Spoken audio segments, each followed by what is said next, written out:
Converted Man here. Welcome to part 2 of my ongoing analysis of brainouty's video, How to Prove God's Existence. If God exists, he's obviously invisible. A statement such as this would be called a tautology if there was no possible counterexamples.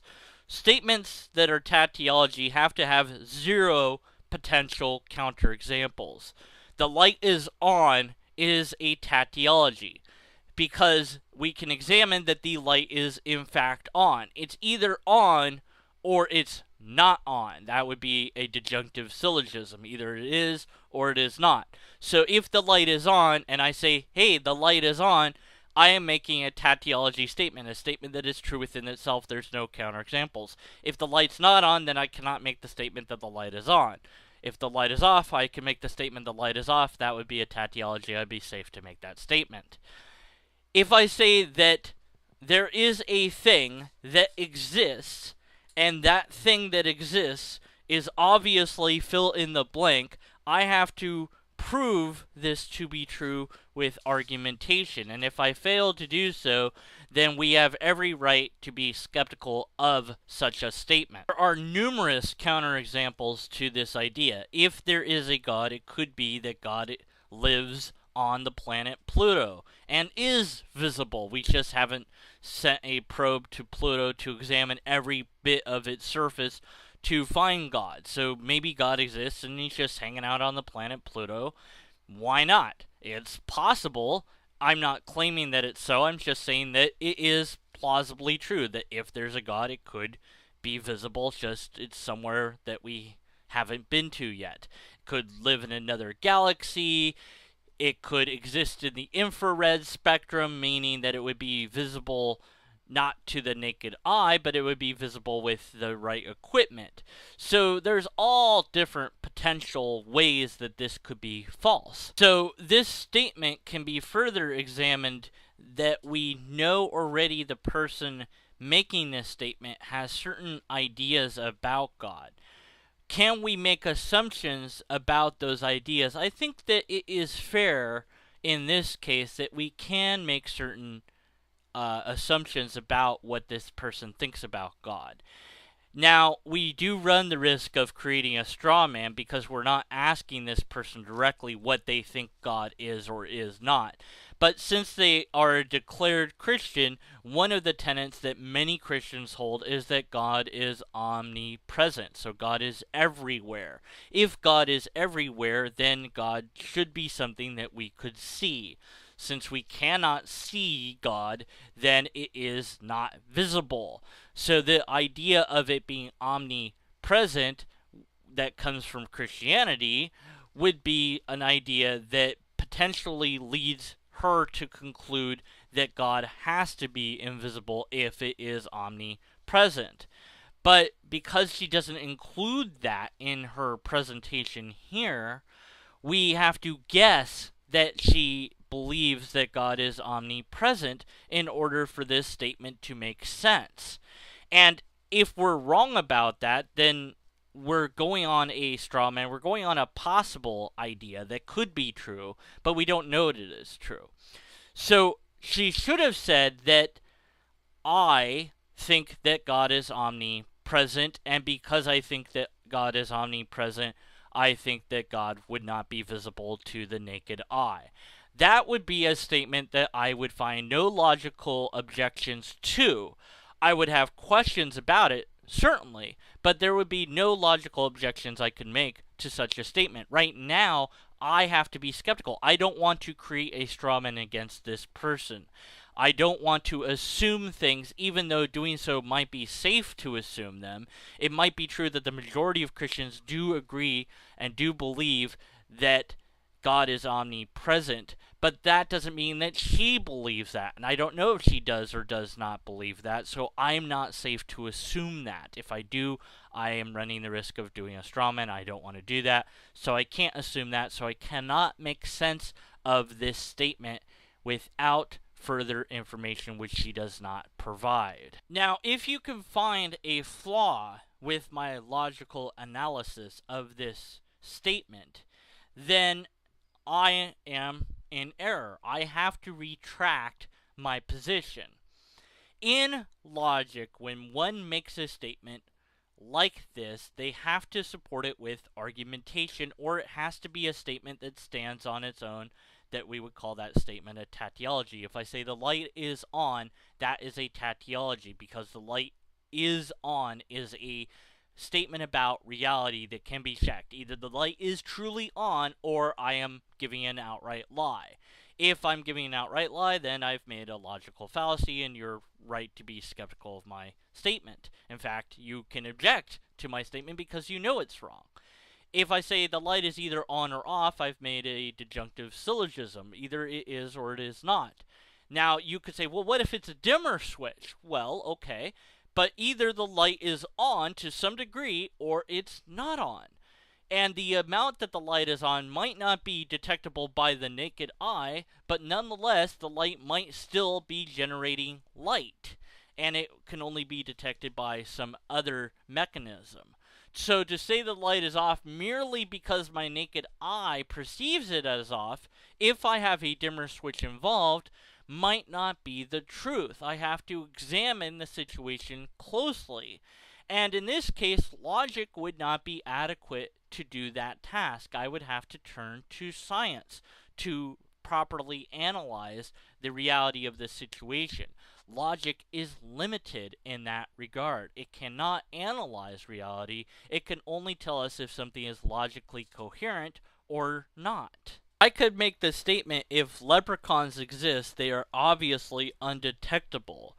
This is a statement that is unverifiable in science, but it is a statement that is not a tautology and is not supported by any argumentation. I'm free to make it, but I've committed logical fallacies by making it, and as such, we must be skeptical of the conclusion that that statement is making. That leprechauns might exist and that they might then be undetectable is something that we should be skeptical about because of the two reasons. One, we can't verify with science, and secondly, the logic doesn't hold. So we have two good reasons to object to that idea. There are many words that we have that are nothing more than ideas. The word and, for example, does not exist in reality. The word and has no intrinsic value, has no meaning and significance other than the meaning and significance that we apply to it.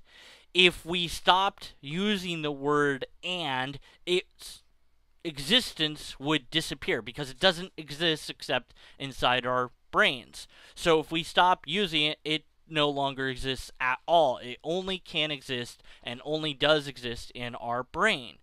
So the statement, if the word and exists, it exists in an invisible form, is again a statement that we would have to be skeptical of. Not only is it not a tautology, it is not scientifically verifiable, and it has no logical argumentation to support it. The only potential counter is the pragmatic way of viewing truth. What is true regardless of whether we know it's true, want it to be true, accept it is true, or understand it's true, or even know it's true, etc. So whatever is true is true.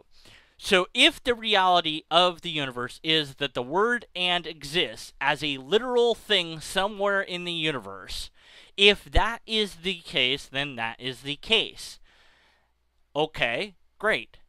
It is up to me, however, to either provide evidence that that is the case, or at least present an argument that we should think that it is possible, logically speaking, for it to be the case that there is a thing that is the word and that actually exists in the real universe, separate from the idea of and that we have in our brains only.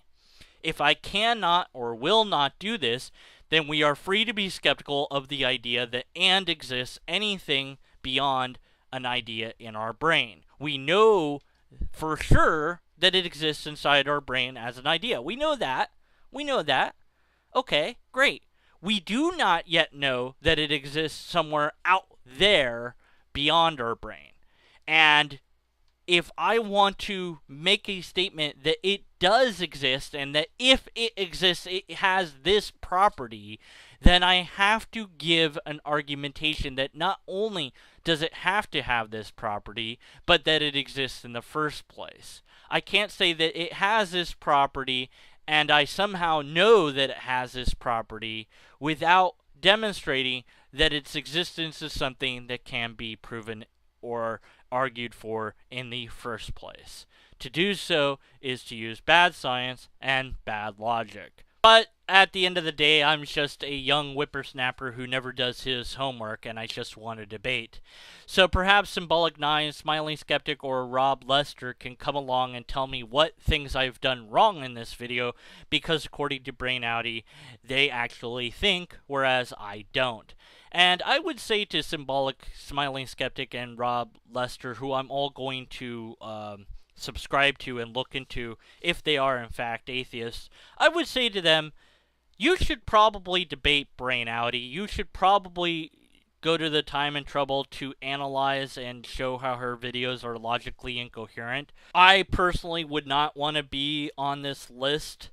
It's interesting that she thinks that you people are intelligent, and perhaps you are in fact intelligent, and I don't know how she's come to that conclusion, but I personally wouldn't want to be on this list, and I will make a very bold statement. I will make the prediction here that if any of these three YouTubers begin to debate brainouty and show how her videos are logically incoherent, that she will quickly retract her statements about them being thinkers. That the moment that they begin to attack her will be the moment that she stops calling them deep thinkers. So that is my prediction. That is my statement. It's very bold because I could be shown to be wrong very easily by any of those YouTubers. This concludes this segment. Part 3, I'll be analyzing more brainouty's statements that she makes about God's properties and things that God has to have, and if God doesn't have these things, then what that would mean. And I'll be showing you what logic says about those sort of statements. So far, though, I want to address the problem that we have yet to see any proof. Sure, we have a number of logical fallacies, but all of that would be irrelevant if she could just give us proof. So far, she's done nothing but give us argumentation, which, if the argumentation was valid, would be something, but would not ever qualify or be proof, because even a logically coherent argument is not proof of anything at all. And if you do not understand why a logically coherent argument cannot be called proof, then you probably don't understand much about logic. And I would encourage you to take some time and effort to read up on logic and to endeavor to search out and study logic until you do understand why a logically coherent argument would not be called proof. I can explain to you why, but that explanation will not matter to you coming from me more than likely, because more than likely, if I'm against your position, you probably will be skeptical of anything I say anyways. I want to encourage education. I can educate you, but you can far better educate yourself than I could do. If someone really wants me to make a video where I explain why a logically coherent argument is not proof, I guess I'll do it just because somebody asked me to do it. I would do it for that reason. But I would want and I would encourage people to learn this stuff themselves. As always, unless and until we have a logically coherent argument, we must be skeptical of the claims.